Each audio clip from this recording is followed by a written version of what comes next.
ক্রিকেটে ধীরে ধীরে উঠে আসছে ত্রিপুরা। আন্তঃরাজ্য ক্রিকেটের পাশাপাশি জাতীয় পর্যায়ের টুর্নামেন্টগুলিতেও সাম্প্রতিক সময়ে ভালো পারফরমেন্স করেছে ত্রিপুরা।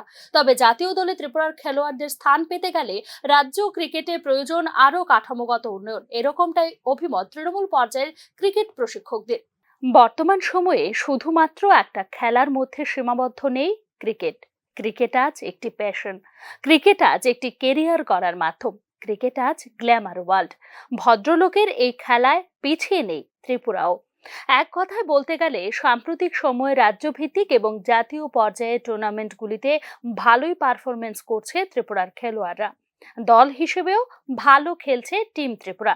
ক্রিকেট খেলোয়াড় তুলে আনার ক্ষেত্রে ছোট বয়স থেকেই ছেলে মেয়েদের প্রশিক্ষণ দেওয়া হয় রাজ্যে। 5G'র যুগে ক্রিকেটে নিজের কেরিয়ার গড়ার জন্য স্বপ্ন দেখে খুদেরা, একইভাবে স্বপ্ন দেখেন অভিভাবকরাও। স্বাভাবিকভাবে নিয়ম করে প্রতিদিন মাঠে ময়দানে চলে কঠোর অনুশীলন।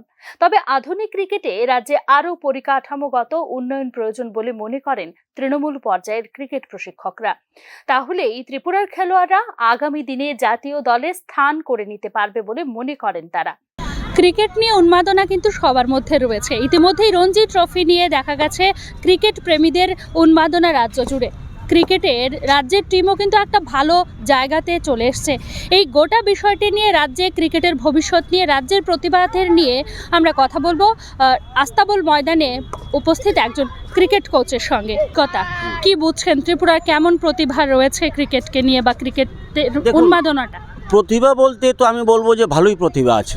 হ্যাঁ, প্রতিভার কোনো অভাব নেই, ট্যালেন্টের কোনো অভাব নেই, নো ডাউট ট্যালেন্ট, প্রচুর ট্যালেন্ট আছে। কিন্তু আমরা যতটুকু এখানে ইনফ্রাস্ট্রাকচারের দরকার, এখন মডার্ন ক্রিকেটে যতটুকু ইনফ্রাস্ট্রাকচারের দরকার, যতটুকু কি বলে ফ্যাসিলিটির দরকার, তার থেকে আমরা একটু পেছনে আছি।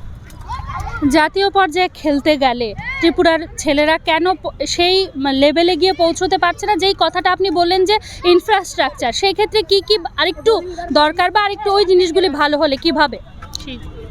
দেখুন, জাতীয় পর্যায়ে যখন আপনি বললেন যে জাতীয় পর্যায়ে সেই আশানুরূপ কেন ফল হচ্ছে না, তাহলে আমি বলবো দেখুন যে আমাদের পার্শ্ববর্তী রাজ্যগুলির কথা যদি আমি ধরি, ধরুন দিল্লি, মুম্বাই, ব্যাঙ্গালোর, চেন্নাই, কলকাতা, ওরা আমাদের থেকে অনেকটা এগিয়ে, অনেকটা আমরা পেছনে আছি ওদের থেকে এখনও।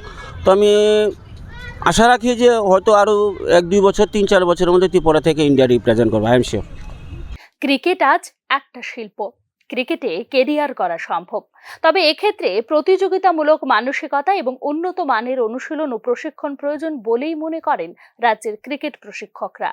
এখনো পর্যন্ত কি ভবিষ্যৎ রয়েছে? একটা বাচ্চা কি নিজের কেরিয়ার গড়তে পারে ক্রিকেটকে নিয়ে? হ্যাঁ, নো ডাউট। এখন দেখুন, ক্রিকেটটা এখন এমন পর্যায়ে পৌঁছে গেছে, আমি যদি ইন্ডিয়ান ক্রিকেটটা ধরি, নাও ইন্ডিয়ান ক্রিকেট ইজ নাও এই ইন্ডাস্ট্রি একটা হয়ে গেছে, ঠিক আছে? আমরা আগে যে প্যারেন্টসরা যেরকম আমাদের ছেলেদেরকে মেয়েদেরকে শুধু কোনো প্রফেশনালি, যেমন ডাক্তারস, ইঞ্জিনিয়ার্স, হোয়াট এভার, ওই দিকেই বেশি ফোকাস থাকতো। এখন গার্জিয়ানদেরও সেরকম একটা চিন্তাধারা চলে এসছে যে না, ক্রিকেটকেও কেরিয়ার হিসেবে নিতে পারি।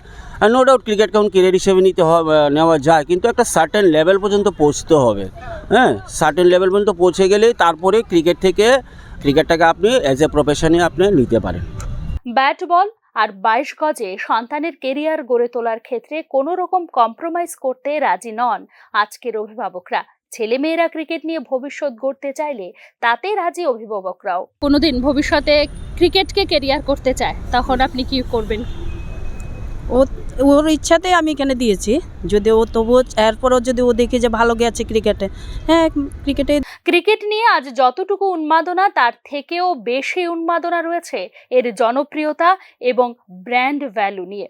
ক্রিকেটে নিজের ভবিষ্যৎ গড়ার ক্ষেত্রে কপিল দেব, সচিন টেন্ডুলকর, সৌরভ গাঙ্গুলি, বিরাট কোহলিরা আজ লিভিং আইকন। এক্স ফ্যাক্টরগুলিকে বাদ দিলে নিখাত প্রতিভার উপর ভর করে স্বপ্নের 22 গজে নিজেকে প্রতিষ্ঠা করা যায়, তা কিন্তু আজ ধ্রুব সত্য। Bureau report, news now.